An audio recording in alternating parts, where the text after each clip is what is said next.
Oke, selamat sore semua. Om Swastiastu. Semoga semua orang berbahagia dan sehat selalu. Untuk kali ini, video ini saya akan mereview sebuah kolam dari saudara saya. Dan sudah tidak asing bagi kalian di penghobi di Bali dengan orang yang satu ini. Dia adalah senior saya dalam dunia perkoian dan juga cukup memotivasi saya tentunya di dunia perkoian. Mari kita lihat updatean terbaru dari kolam Aryoga 2021. Let's go.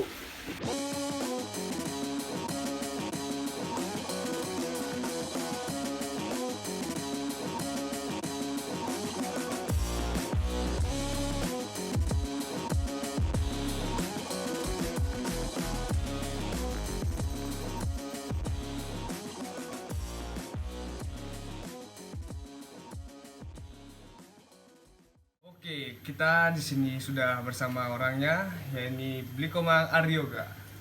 Oke, Blikomang, untuk perkenalannya mungkin boleh dijelasin apa profesinya untuk sekarang ini. Dan yang saya tahu, Blikomang tidak hanya mempunyai satu profesi ya, yang seperti kalian tahu semua. Baiklah, terima kasih ya sebelumnya. Mungkin teman-teman sudah mengetahui saya, dan lebih spesifikasi lagi saya memperkenalkan diri. Nama saya bisa dipanggil Yoga ya, dan banyak juga teman manggil juga Ari, juga manggil Yoga, ada juga Komang. Jadi selama ini mungkin profesi saya hanya sebagai tenaga pengajar di sekolah tinggi negeri Pukuturan Singaraja. Jadi profesi saya adalah tenaga pendidik ya. Kalau istilah kerennya orang bilang dosen sih, tapi ya Pak dosen ya. tapi itu hanya profesi ya teman-teman. Jadi tidak ada hubungan antara kita berteman, bersahabat dengan profesi seperti itu. Jadi seperti itu Pak Derio yang dapat saya jawab ya pertanyaannya. Hanya itu yang disebutkan ya, yang di belakangnya belum. Padahal dia mengikuti bidang pertanian, bisnis juga ada. Oke, untuk yang pertanyaan kedua, Blikomang, untuk inspirasi dari kolam ini apa sih yang membuat kolam ini menjadi baru di 2021 ini tentunya? Baik, terima kasih ya. Jadi sebenarnya secara inspirasi kolam ini terbentuk ya saya buat itu tidak terlepas dari renovasi kolam yang lama, di mana dulu saya mempunyai kolam yang lama memang sangat-sangat tidak baik ya, tidak layak sebenarnya ketika memelihara ikan koi, apalagi dengan ikan koi yang mempunyai kualitas yang bagus. Jadi maksud saya kolam saya dulu hanya 3 meter dikali 2,5 meter dengan kedalaman cuma 55 cm tanpa skimmer, BD-nya hanya 1, filtrasinya barangkali hanya 10% dari luas kolam. Nah, dari hal tersebut 3 minggu yang lalu, kurang lebih ya 1 bulan, saya bilang retak atau bocor lah kolam tersebut, kolam saya yang lama. Sehingga mau tidak mau yang namanya kita mau memelihara ikan, jadi kita harus membuatkan tempat yang memang benar-benar sesuai dengan spesifikasinya. Dalam artian kolam saya yang sekarang luasnya, panjangnya itu hanya 6 meter, begitu juga dengan chamber ya, langsung chamber, lebarnya hanya 3,5 meter dan dalamnya 120 cm. Yeah. Nah, kenapa saya harus membuat kolam yang lumayan besar?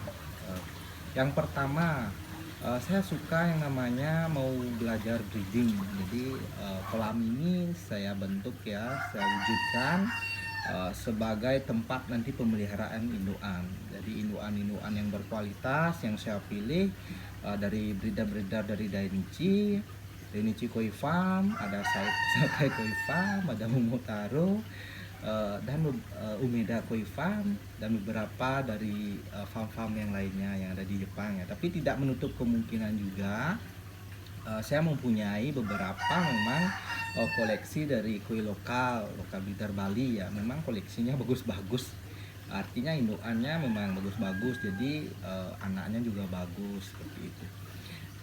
Jadi selain itu juga kolam ini saya bentuk sebagai tempat di mana yang namanya saya beraktivitas. Jadi dalam keseharian saya adalah mengajar ya, di mana tempat ini saya memang request ya dari pembuatnya, dari tukangnya sebagai tempat selain saya menikmati ikan, saya juga bisa bekerja. Habis itu saya juga bisa menikmati kopi sama teman-teman, menikmati ala kadarnya juga sama keluarga. Di samping juga memang kami sekeluarga juga sangat menikmati yang namanya keindahan dari ikan koi. Jadi inspirasinya banyak sekali, namun salah satunya bagaimana inspirasi itu memberikan vibrasi kepada diri saya, kepada keluarga, kepada teman-teman juga, mungkin halayaknya orang banyak seperti itu.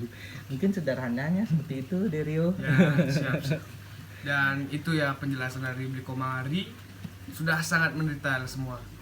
Dan ada yang berapa hal yang mesti kita bahas untuk selanjutnya. Oke, untuk yang satu ini ada hal yang menarik ya untuk dibahas. Dan ini mungkin awam bagi saya karena saya baru di dunia perkoian dan dia adalah suhunya.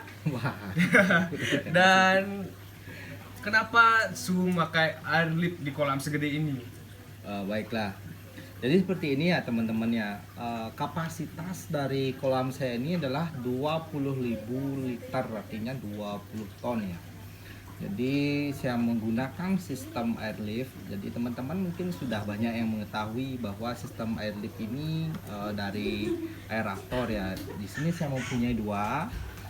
Saya menggunakan pipa 3 dim 2. Jadi output dari airlift itu adalah 6 dim ya, 3 dim 3 dim. Saya menggunakan standar yang pertama, saya menggunakan LP100. Yang dimana LP100 ini saya bagi dengan uniring yang panjangnya 2 meter. Jadi satu airlift menggunakan LP100 yang saya bagi satu dengan uniring 2 meter, yang satu lagi khusus untuk pompanya, untuk output airnya. Nah yang kedua saya menggunakan HP Atman 12.000 dan juga outputnya adalah 3 dim seperti itu. Jadi dari dua airlift ini saya menggunakan BD-nya itu hampir 10 dim. 10 dimnya bagaimana? Dua BD dari pipa 3 dim itu jumlahnya kan jadinya 6, dan juga ada skimmer 1 dari 2 dim itu jumlahnya 8. Kalau kita kalkulasikan itu sudah 8 dim. Dan saya juga mempunyai alternatif satu ya teman-teman. Jadi di bawah pompa, di bawah maksud saya keluarnya air dari pipa airlift ini, di tengah-tengahnya itu saya dulunya mau menggunakan pompa untuk arus, tapi karena di chamber mesinnya ini agak tekor sedikit, Sampai 8 tekor dim, semua ya? ya, 8 Sampai dim tuh, tekor, tekor. bayangkan loh. Jadi saya buka aja yang 2 dim itu untuk menyuplai air lagi ke chamber yang ada di sebelah dinding ini. Jadi kolam saya ini saya sengaja chambernya supaya tidak ada kelihatan di nampaknya di depan ya, karena ini halaman. Jadi Bersih ya. orang itu memandang ke sini tuh biar memang benar-benar nuansa alam. Jadi saya senang sekali yang namanya dengan nuansa alam, tebing, pohon, bonsai juga, taman-tamanan seperti itu. Sekalipun itu sederhana seperti itu. Jadi di belakang dari kolam ini yang notabene baru 1 minggu ya, hampir baru 5 hari saya kasih ikan, baru buat kolam saya rendam. Jadi, hanya 5 hari ya? Baru buat kolam saya rendam hanya 4 hari. Habis itu saya isi air lagi, saya Medianya ya kasih, teman-teman ya, baru direndam 5 hari. saya kasih air lagi, saya isi alpha bug starter namanya. Dan saya juga kasih media hampir 400 kilo ya, 400 kilo media biologis. Nah di belakang tembok ini luas dari filter saya ini setengah kolam, hampir 40% lah, dengan luas 2 meter lebarnya, panjangnya 3,5 meter. Jadi ada 4 sekat itu 8 filtrasi ya, 8 chamber yang berbeda, dimana saya menggunakan sistem Vortex. Ini teman-teman, kalau teman-teman mau dengan sedikit apa namanya, tenaganya sederhana lah untuk membersihkan chamber. Yang pertama itu teman-teman coba buat sistem vortex seperti di YouTube ya. Jadi teman-teman tidak awam lagi mengenal sistem vortex. Jadi ketika kotoran dihisap oleh BD yang ada steamer di BD, semuanya masuk ke chamber pertama yaitu sistem vortexnya, tinggal buang aja, nanti tinggal buka stop kerannya, kotorannya akan lepas semuanya. Langsung Jadi, ini ya, langsung bersih ya, jadi di sistem vortex itu. vortex ini akan memberikan kita kesederhanaan dari filter mekanis untuk bekerja, di mana sistem mekanis ini terdiri mungkin dari brush, jaring nelayan atau matala atau dan lain sebagainya seperti itu. Jadi dengan sistem vortex teman-teman lebih sederhana dalam membersihkan chamber, membersihkan juga filtrasinya lebih jarang ya, mungkin sebulan atau 2 bulan sekali di mekanis.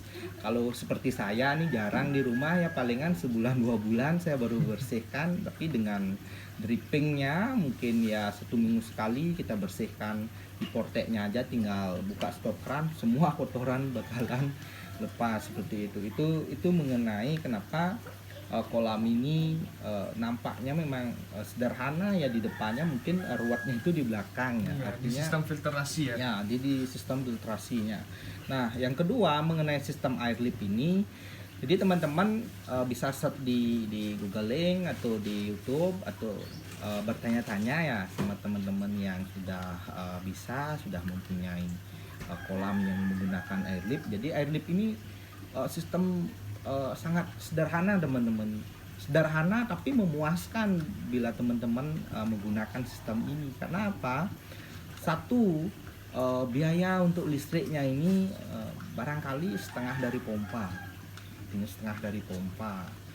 Dalam artian saya tidak menjas bahwa sistem air lip ini sangat efisien, tidak. Tergantung bagaimana teman-teman membuatnya dan bagaimana teman-teman besar kolamnya, seperti itu, besar kolam yang teman-teman miliki seperti itu. Kalau memang kolamnya kecil ya bagus menggunakan pompa. Kalau dengan kolam yang besar, kalau kita menggunakan pompa justru akan watt listriknya juga lumayan besar. Nariknya Dan juga gini ya. ya bayar listriknya juga besar. Ini air lipnya hanya realnya saya sudah sempat ukur itu hanya 145 watt dengan kapasitas air itu 20.000 liter atau 20 ton. Jika saya menggunakan pompa ini saya pompanya ini 2 ya, kalau mungkin yang 16.000 2 itu hanya 140 tambah 140 280. Belum lagi saya harus membeli aerator, bayangkan bisa 300 lebih wattnya. Jadi kalau saya menggunakan air lip mungkin setengahnya. Nah itulah kalkulasi dari saya kenapa menggunakan sistem air lip tanpa menggunakan beberapa dari pompa ya untuk output air di dalam sirkulasi kolam ini. Jadi inspirasinya sangat sederhana dan aplikasinya juga sangat sederhana. Nah yang terpenting itu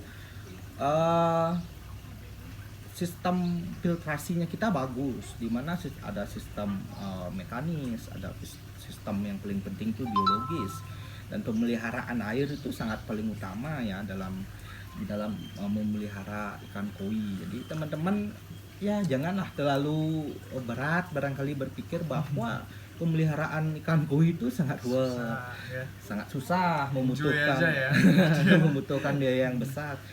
Jadi yang namanya hobi teman-teman barangkali ya kita harus menikmati, jangan kita sampai tertekan karena hobi yang kita miliki.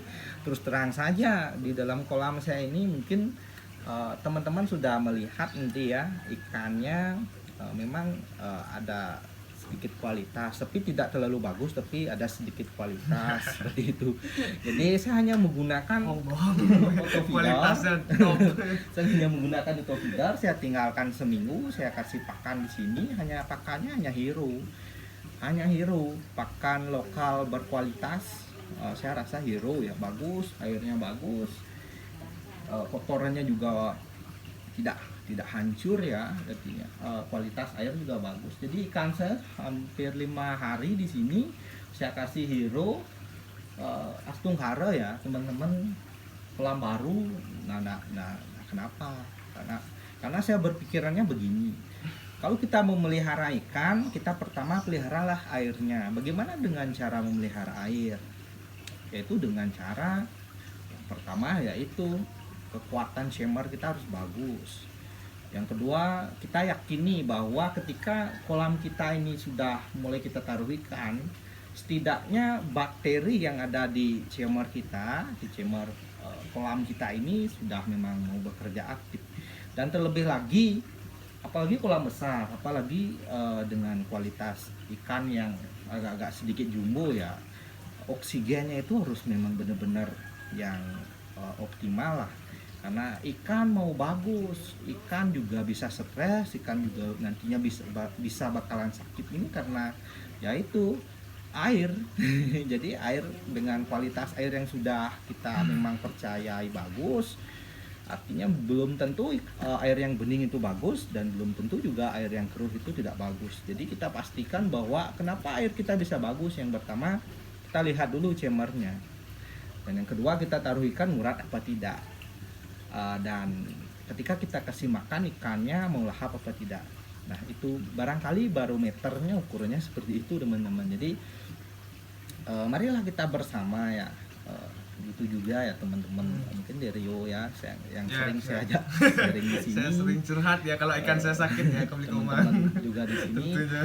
Jadi janganlah terlalu memanjakan ikan, biarkanlah dia hidup sesuai dengan habitatnya. Artinya dalam artian bagaimana sih habitat ikan yang ada di alam liar atau di memang suasana alaminya. Kita hanya menyediakan kolam, kita rawat, kita sesuaikan dengan habitatnya. Jangan sampai mengisi obat ini, mengisi obat itu dengan harapan nanti ikan kita mau bagus, ya tahu-taunya nanti kebanyakan obat bisa tidur dia ikan. Tidur selamanya ya. Mati jadi seperti itu teman-teman. Jadi ya barangkali mungkin saya ada salah kata, saya mohon maaf. Saya suka ikan koi, saya tidak fanatik dengan pakan, dengan apa namanya, dengan tren-tren kekinian.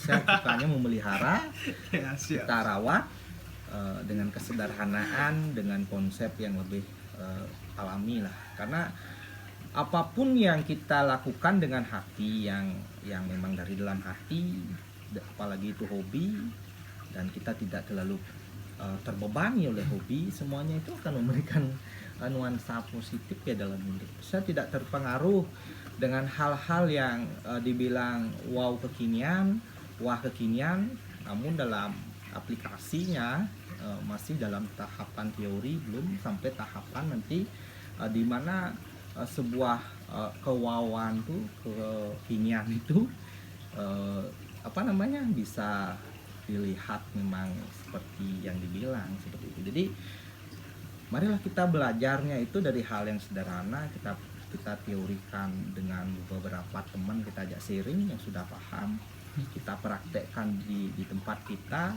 sesuaikan juga dengan budget kita, kita juga sesuaikan dengan kualitas ikan, pakan, dan air. Barangkali itu dari Ya, siap. Itu adalah ya, penjelasan yang sangat penting dan panjang, mendalam tentunya dari Bliko Mang.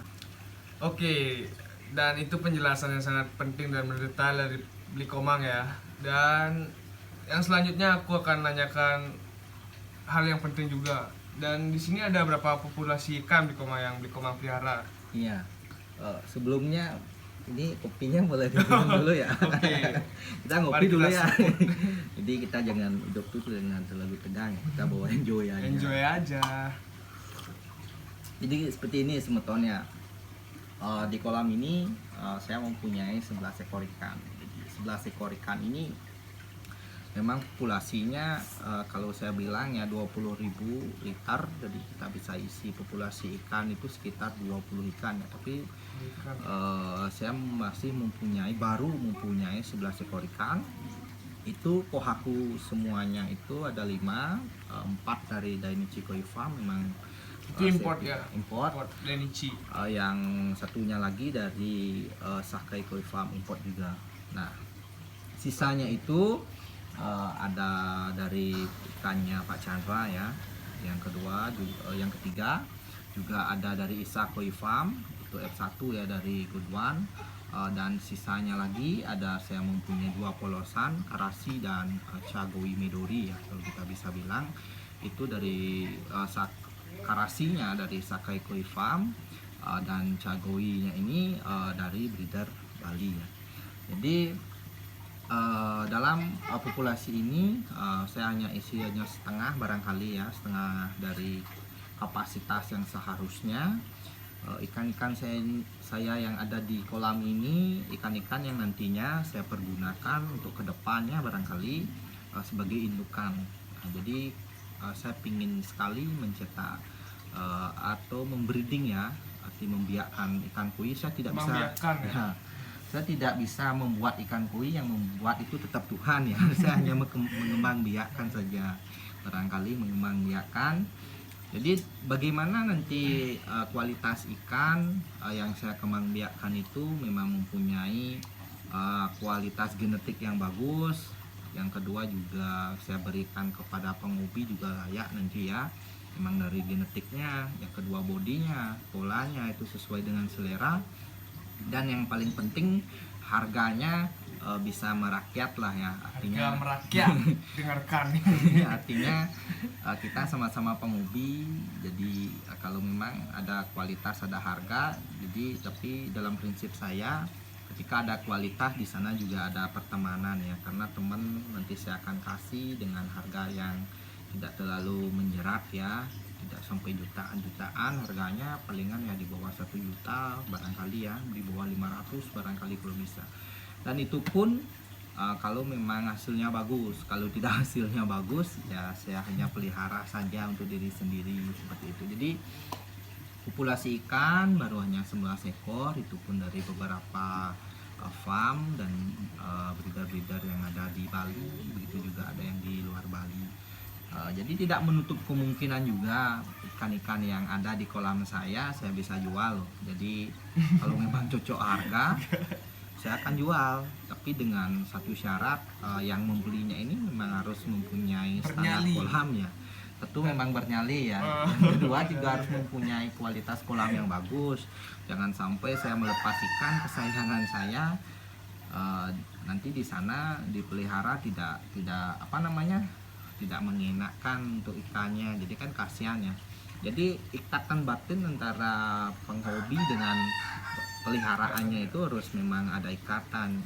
Tidak semua hal bisa kita kategorikan dengan uang, tapi uang itu mampu mengategorikan semua hal. Jadi tidak menutup kemungkinan uang itu bisa saya terima dan ikan bisa juga saya lepas sesuai dengan kriteria kolam yang dimiliki seorang penghobi juga, seperti itu.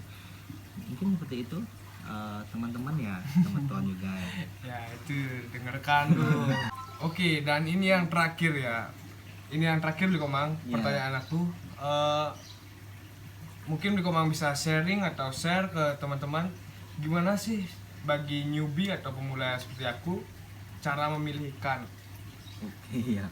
Sebenarnya begini teman-teman ya, cara memilih ikan itu tidak terlalu susah dan tidak juga terlalu gampang ya.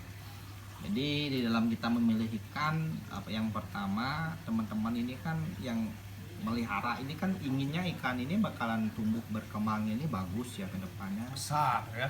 Kita kasih pakan, kita juga mengeluarkan uangan ya. Iya. Habis itu kita juga dripping air, kita bayar air, dan juga kita juga bayar listrik kan pakai pompa ataupun air lift kan ya. Jadi dalam pemilihan ikan ini menjadi potensi besar ya, dimana nantinya ke depan ikan koi yang teman-teman pelihara ini mau sesuai harapan atau tidak. Jadi yang pertama carilah dealer yang memang benar-benar atau penjual koi yang benar-benar mempunyai bibit-bibit ikan yang bagus, dalam artian satu genetik ikannya kita ketahui, yang kedua mungkin indukannya dari farm apa, dan besar indukan juga menentukan besar dari anakan ikan koi tersebut untuk kedepannya.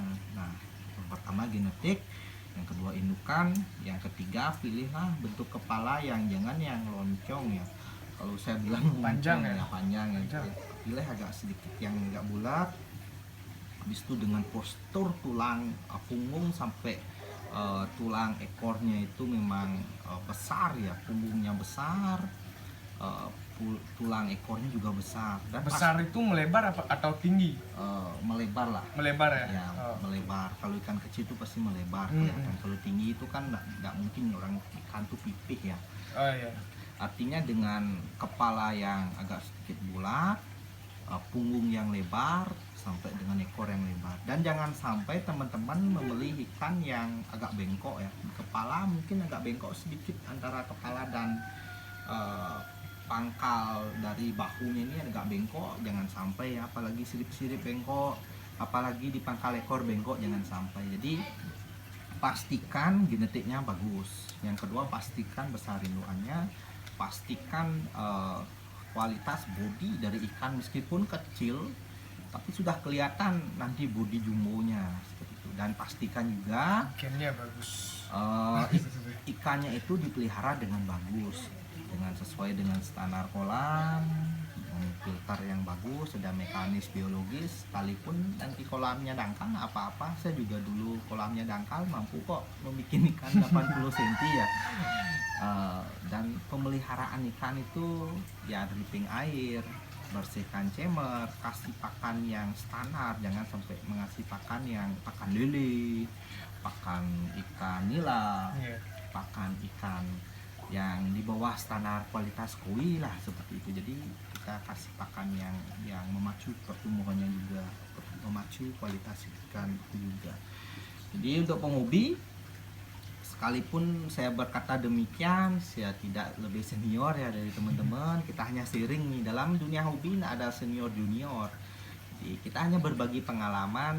Kita juga banyak-banyak belajar dari teman. Saya juga banyak sekali belajar dari teman-teman yang lebih senior.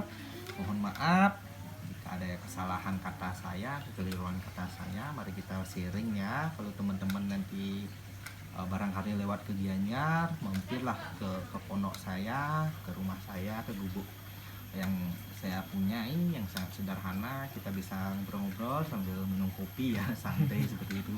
Oke. Itu semeton penghobi dimanapun berada, mohon maaf. Seperti itu Derio yang dapat Ya, saya sampaikan siap. ya. Itu yang disampaikan juga sangat penting, dan nanti aku akan cantumkan Facebooknya dari Om Aryoga. Baiklah, terima kasih bagi kalian yang sudah menonton video saya kali ini. Dan saya mengucapkan terima kasih banyak kepada Bli Aryoga telah memberikan waktu luangnya untuk membuat konten kali ini. Saya sangat bersyukur dan cukup menginspirasi saya, dan semoga menginspirasi kalian semua juga. Goodbye.